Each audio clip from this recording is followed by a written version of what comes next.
¿Qué tal? ¿Qué tal? Este video es de cómo se le cambiaron los amortiguadores traseros a tu Granny 10. Para esto vamos a ocupar unas pinzas de presión, una llave de 17 milímetros, un desarmador plano y los amortiguadores traseros. Lo primero que hay que hacer es quitar el asiento y el respaldo del asiento trasero. Aquí te dejo el link y al final del video. Es un video aparte.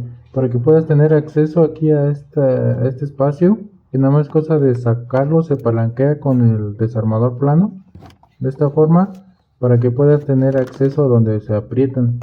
Ya que lo hayas hecho, hay que sacar de la misma forma esta capucha, como de plástico de color negro, igual con el desarmador nada más lo empujas, lo sacas y ya tenemos acceso a la tuerca. Esta tuerca hay que quitarla, es con un dado 17 milímetros, que el dado no cabe porque tiene ahí esa parte de arriba. Entonces, como no cabe el dado, tiene que ser con una llave de 17 milímetros. Puede ser con esta llave perica, como le digas, como la conozcan en tu país, pero es más incómodo. Entonces es mejor conseguirse la llave tipo española. Con esta sí se puede hacer, pero es más incómodo, te digo. Si le das vuelta así, no va a salir, porque hay que inmovilizar la parte de en medio que está de la tuerca, donde se agarra la tuerca. Con esta llave es más fácil, es más cómodo, pero pues si no la tienes puedes hacerlo con el perico. Si le das vuelta, se mueve todo, no se afloja nunca. Hay que agarrar primero en medio de esta parte de acá, ya sea con una llave igual de tipo española, o también puede ser con una llave de presión, también se puede. Con este tipo agarras la de hasta arriba y le das vuelta a la tuerca. Y de esta forma ya sale. Al final del video también te dejo un truco que es más fácil y es mejor para hacerlo. Si te decides a usar las pinzas de presión de esta forma, tendrías que ponerlo así en posición vertical hacia abajo para que te permita dar la vuelta con la llave española que estás moviendo. Recuerda que primero es la llave que mueves y al final aprisionas la parte del amortiguador que está aquí presionando, que está tocando para que no se mueva. Ya que hayas quitado la tuerca, hay que quitar esta rondana y luego esta goma, que es importantísima para que no se oiga ruido en la parte de la cabina. Ya que hayas quitado esto, te vas a la parte de abajo y hay que quitar esta tuerca que está acá con un dado igual de 17 milímetros. Aquí, como ya no está la parte del amortiguador estorbando, ya se puede usar el dado, que si tienes la matraca pues es mucho más fácil. Ya que hayas quitado esta tuerca, ya nada más tendrías que retirar el amortiguador en la parte de hacia abajo. Aquí está alzado el carro, pero no es necesario alzarlo.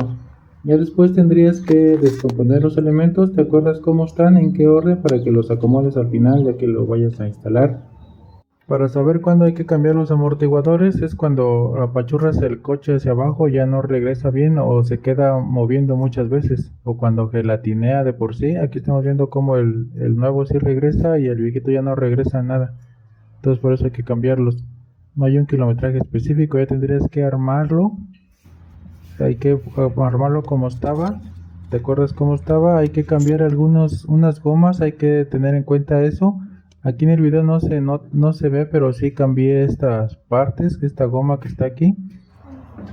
Te recomiendo que si vas a usar, o de por sí aunque uses los viejitos, las gomas viejitas, hay que sumergirlas o hay que hidratarlas. Yo uso el hidratador de plásticos PER o Aerospace o el BRP de Chemical Guys, son buenas esos tres.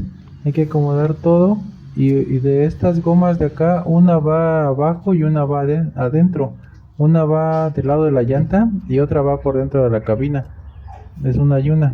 Ya nada más hay que meterlo por abajo, así como lo sacaste, de la parte de abajo hacia arriba, para que salga del otro lado de la cabina.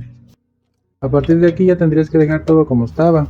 Hay que apretar este tornillo, que es lo más fuerte que puedas para que quede firme.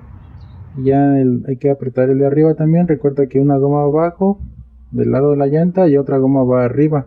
Va la goma, la rondana esta de metal y la tuerca. Ya por último te digo que para que no te esté molestando el cinturón de seguridad, hay que atorarlo en esta parte donde va el respaldo del asiento. Y para que no se esté moviendo la tuerca con todo el amortiguador cuando estás apretando o desaflojando, hay que ocupar una pinza de presión, hombre solo, como le digan en tu país. Hay que ponerle un trapo al amortiguador y lo presionas. y así ya con eso ya no se mueve, o es mucho más fácil al menos. Entonces todo, te invito a que le des like, a que te suscribas si aún no lo has hecho, y nos vemos en el siguiente video.